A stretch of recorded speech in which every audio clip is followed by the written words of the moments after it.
dengan tadi bicara soal kemewahan dianggarkan 170 juta itu sekitar ya? 170 juta ya, something ya. Nah, apa nggak kepikiran untuk lebih baik digunakan membantu masyarakat uang itu? Tidak bisa, karena begini, anggaran makan minum itu ya anggaran untuk makan dan minum. Tidak bisa kita pakai untuk membangun sekolah atau untuk orang mampu, orang tidak mampu. Karena itu lagi ada anggarannya, namanya anggaran kesra, ada lagi anggaran tentang rumah di layak huni. Jadi posting anggaran itu sudah jelas. Jadi nggak bisa kita alokasikannya berbeda, karena itu nanti ada pemeriksaan BPK. Dan itu bertanggung jawabkan kan itu. Oh, Semacam itu. tapi Komunikasi dengan partai pendukung gimana? Nah, ini dia. Partai pendukung itu kan kalau kita bicara Gerindra, Nasdem, PD Perjuangan ya gitu. Saya rasa partai itu kan di pusat itu sibuk dengan urusan pusat, provinsi sibuk dengan urusan provinsi, maka partai itu keterwakilannya ada di tingkat kabupaten. Sudah dikomunikasikan belum? Ya jelas sudah lah, wong sudah dipanggil di DPRD. Di DPR itu kan ada perwakilannya, karena di sebelah saya duduk waktu kemarin itu ada Pak perwakilan Golkar, jadi bukan saya waktu itu Golkar. Sebelah lagi Pak Surajudin dari PDI.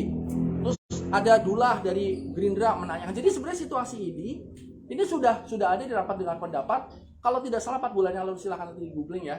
Rapat dengar pendapat RDP Wakil Bupati Luki Hakim Indramayu dengan DPRD Indramayu. Mungkin judulnya menjawab tantangan. Saya pernah menantang 50 anggota Dewan se-Indramayu untuk debat terbuka. Karena apa? Saya tidak mau ada begini-beginilah. Saya nggak mau udah terbuka aja. Kesalahan saya mana tolong dievaluasi supaya saya bisa mungkin memperbaiki diri. Bagaimana saya bisa menjadi orang lebih baik kalau kesalahan saya pun tidak dipublish. Tapi pada saat itu sih ya saya tidak menemukan, nanti bisa dilihat juga, itu kan live streaming tuh, udah di YouTube ada. Tidak menemukan kesalahan-kesalahan saya gitu. Tapi kemunduran diri saya ini adalah murni karena memang saya merasa bersalah kepada masyarakat, bukan kepada DPRD. Jadi kalau partai koalisi, partai pendukung terkaget-kaget, ya bisa juga dia kaget, silakan ya. Mangga, saya juga minta maaf teman-teman partai, saya minta maaf sekali, ini bukan salah partai sama sekali. Tapi ini sudah berjalan, bukankah ada namanya interpelasi? Mungkin hampir setahun yang lalu, interpelasi itu menanyakan kepada eksekutif. Nah, di interpelasi itu adalah dewan-dewan, termasuk partai pengusung atau partai pendukung atau partai koalisi ataupun partai yang berseberangan, itu sudah menanyakan. Jadi secara kepartaian melalui perwakilan fraksinya masing-masing itu sudah ada. Kan ketua fraksi di DPRD itu kan adalah perpanjangan tangan dari partai. Jadi kalau ketua fraksi sampai tahu, maka ya partai menurut hitungan saya, ilmu politik saya pasti tahu. Mas Ludi satu. Ya. Jadi setelah Mas Ludi mengetahui atau mengalami bahwa ketidaknyamanan terakhir terhadap janji-janji kampanye seperti itu, mungkin jadi bisa disebut sebagai suatu beban ya. Satu beban. Beban yang sangat susah untuk ditunjukkan keluar seperti itu. Iya. Jadi saya mungkin ya bukan mengajak lah, artinya sebagai bahwa pelajaran untuk diri saya sendiri. Jika suatu hari nanti saya mendapatkan amanah dan ternyata kita harus punya deadline. Ini amanah ini, janji kampanye ini harus diselesaikan dalam waktu berapa tahun. Jadi masyarakat juga harus lebih pintar. Misalnya ada jadwal ya, misalnya kayak ini program segini, ini tahun pertama, tahun kedua, tahun ketiga.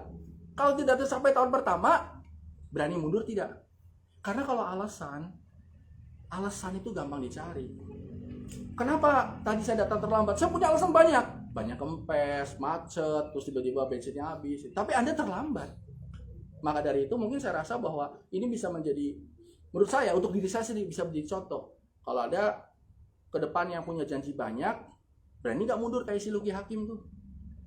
Kenapa? Karena memang kursi ini sangat nyaman. Saya katakanlah saya tadi udah ditantang nih teman-teman di sini, ada nggak yang makannya satu hari lebih dari 100, satu bulan 100 juta? Belum dengan segala fasilitas. Nyaman sekali nih kursi. Terus kok Luki bodoh sekali ninggalin kursi ini? Ya kalau bicara makan uang gratis, makan gaji buta sih sebenarnya enak, tapi ya itu tadi. Saya tidak bisa, nanti mungkin teman-teman berpikir, itu mah cari sensasi. Kalau ini adalah satu sensasi, berapa harga sensasi yang saya bayar? Harga sensasinya adalah 100 juta, mungkin pendapatan take home pay saya itu sekitar 200 juta per bulan, plus segala fasilitas, itu berarti kan miliaran. Berapa yang saya tinggalkan untuk mendapatkan sensasi? Toh mohon maaf ya teman-teman di sini semua kan tahu saya kan. Pemain sinetron saya udah kerja 20 tahun Pak, Bu, untuk main sinetron. Jadi kalau cuma bicara nama, saya yakin mas-mas pada tahu lah orang saya udah main sinetron 20 tahun. Jadi udah untuk bicara populer bukan begini caranya gitu. Mendingan saya berenang sama ular juga itu akan masuk ke berita lagi. Tapi ini memang ya itu tadi kemunduran diri saya karena memang saya merasa terbebani gitu. Dan harganya menurut saya sepadan. Kalau memang Anda tidak mengemban nama Anda dengan baik, mundur. Berikan kesempatan kepada yang lain. Siapa tahu nanti pengganti saya sebagai wakil bupati menjadi orang yang bisa memenuhi 99 janjinya. Insya Allah kita doakan. Kenapa tidak gitu loh? Tidak mungkin akan saya musuhi, pasti akan saya dukung.